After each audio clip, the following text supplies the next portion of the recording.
பேர் சொல்ல விரும்பல. அந்த கம்பெனி போய் பார்த்தேன். அவங்க வந்து நல்ல டேர்ன் ஓவர்லாம் பண்றவங்க தான். ஒரு ஹார்ட்வேர் ஷாப் மாதிரிலாம் பண்றாங்க. ஆனா காம்ப்ளைன்ஸே இல்லை.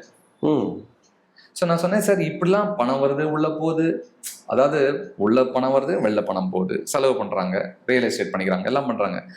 ஒரு சட்டத்திட்டத்துக்குள்ள லீக்கேஜ் இருக்கு. ஓகே, லீக்கேஜ்னா சம்டைம் வந்து அங்க இருக்கக்கூடிய மனிதர்கள் கூட அதை தப்பா பயன்படுத்தலாம். ப்ராசஸ் இல்லைன்னு சொன்னா பணம் வந்து தவறாக கூட பயன்படுத்தலாம். ஸோ இப்படி அது ஓனருக்கு கூட தெரியாம கூட சம்டைம் இருக்கும். அது சம்டைம் தெரியும், ஒன்றும் பண்ண முடியாது.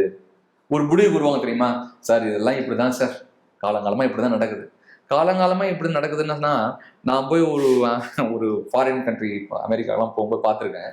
ஒரு காஸ்கோ, ஒரு டார்கெட்டு, இந்த மாதிரி கடைகள்லாம் போய் பார்ப்பேன் நான். சூப்பர் மார்க்கெட், பெரிய பெரிய ஜெயின்ஸ் இவங்கலாம் போய் உள்ள போய் பார்த்தீங்கன்னா அங்கே இருக்கக்கூடிய ஆட்களை பேசுவேன் நான். அங்கே இருக்க மேனேஜர்கிட்ட, சூப்பர்வைசர் தான் பேசுவேன்.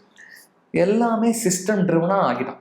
எனக்கு ரொம்ப ஆச்சரியம் என்னன்னா, இதெல்லாம் ஒரு 20 வருஷத்துக்கு முன்னாடி பண்ணிட்டான். ஓகே, நம்ம என்ன பேசிட்டு இருக்கோமோ நம்ம ஊர்லயே அதை நிறைய பேர் பண்ணிட்டு இருக்காங்க, இல்லைன்னு சொல்ல முடியாது. ஆனா சிறு குறு தொழில அது நம்ம ரொம்ப பின்னாடி இருக்கும்.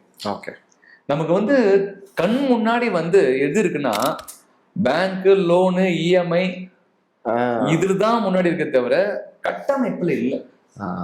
கட்டமைப்பு ஸ்ட்ராங்கா இருந்தா இதெல்லாம் ஆட்டோமேட்டிக்கா நடந்துரும். எஸ், நீ ரொம்பலாம் அதுக்கு டெய்லி போய் பேங்க்ல போய் உட்கார வேண்டிய அவசியம் இல்லை.